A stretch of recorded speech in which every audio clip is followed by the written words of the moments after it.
പൂർവിക സ്വത്തിൽ പെൺമക്കൾക്കും തുല്യാവകാശമുണ്ടെന്ന ഹൈക്കോടതിയുടെ ഉത്തരവിന് പിന്നിൽ കോഴിക്കോട്ടെ 4 സഹോദരിമാരുടെ ചരിത്ര പോരാട്ടമാണ്. തങ്ങൾക്ക് കൂടി അവകാശപ്പെട്ട സ്വത്ത് മുഴുവനും സഹോദരൻ കൈവശം വെച്ചതോടെയാണ് സഹോദരിമാർ നിയമ പോരാട്ടം ആരംഭിച്ചത്. 16 വർഷം നീണ്ട നിയമ പോരാട്ടങ്ങൾക്കൊടുവിൽ തുല്യാവകാശത്തിന് അർഹതയുണ്ടെന്ന വിധി വന്നപ്പോൾ നീതി നിഷേധിക്കപ്പെട്ട മറ്റുള്ളവർക്കും ആശ്വാസം നൽകുന്നതായിരുന്നു അത്.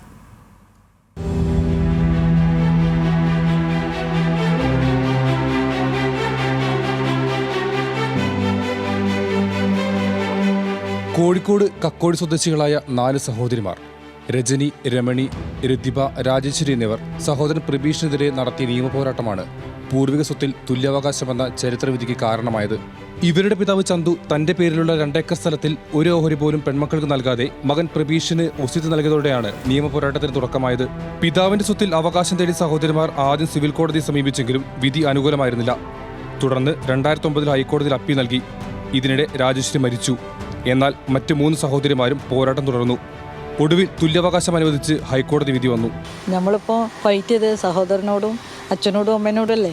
അപ്പോൾ ജനിപ്പിച്ച ഒരു അച്ഛനും അമ്മയും ഒക്കെ എതിരെ മോളൊരു കേസ് കൊടുക്കുക അച്ഛനെതിരെ.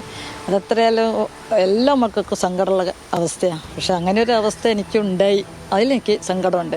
അച്ഛൻ്റെ ആത്മാവിനോട് ഞാൻ എപ്പോഴും മാപ്പ് പറഞ്ഞുകൊണ്ടിരിക്കുക.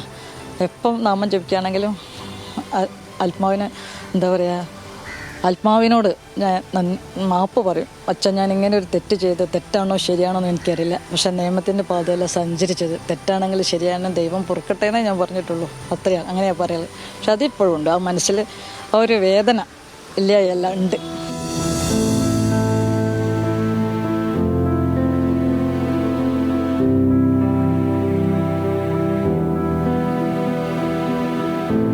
ഏക സഹോദരനെതിരെ കുടുംബസ്വത്തിനായി നിയമപോരാട്ടം നടത്തേണ്ടി വന്നതിൽ സഹോദരിമാർക്ക് വേദന ഉണ്ടായിരുന്നെങ്കിലും നീതി നിഷേധത്തിൽ വിട്ടുവീഴ്ച വേണ്ടെന്നായിരുന്നു നിലപാട്. എന്നാൽ കോടതി വ്യവഹാരം വർഷങ്ങൾ നീളുമെന്ന് കരുതിയില്ല. 16 വർഷം നീണ്ട നിയമയുദ്ധത്തിനൊടുവിൽ നീതി ലഭിച്ചതിന്റെ സന്തോഷത്തിലാണ് ഇവർ. നിയമ പോരാട്ടത്തിലൂടെ നേടിയെടുത്ത വിജയമായിട്ടാണ് തോന്നിയത്. ഇത് എല്ലാവർക്കും ബാധകമാണ്. ഇങ്ങനെയൊരു സാഹചര്യം ഒരാളുണ്ടാക്കാൻ പാടില്ല. സ്വത്ത് എല്ലാവർക്കും അവകാശപ്പെട്ടതാണ്. നമ്മുടെ പൂർവിക സ്വത്താണ്. അതിൻ്റെ ഒരു സന്തോഷമുണ്ട്.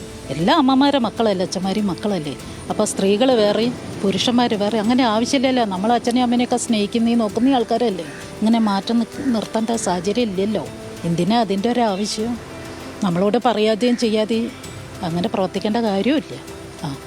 ഈ ഇങ്ങനെ ഒരു വിധി വന്നപ്പം വളരെയേറെ സന്തോഷമുണ്ട്. ഹിന്ദു പിന്തുടർച്ചാവകാശ നിയമത്തിൽ 2005 ഭേദഗതി പ്രകാരം പൂർവിക സ്വത്തിൽ പെൺമക്കൾക്കും തുല്യാവകാശമുണ്ട്.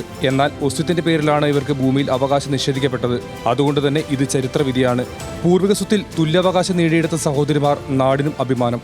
കോടതി വിധിയിൽ ലഭിച്ച സന്തോഷത്തോടൊപ്പം സ്ത്രീകളെന്ന നിലയിൽ പിതൃസ്വത്തിൽ ലഭിച്ച തുല്യ അവകാശമാണ് ഈ അമ്മമാരെ ഇന്ന് ആഹ്ലാദവതികളാക്കുന്നത്. കോഴിക്കോട് നിന്നും ക്യാമറമാൻ സുൽത്താനോടൊപ്പം രതീഷ് വാസുദേവൻ, ന്യൂസ് മലയാളം.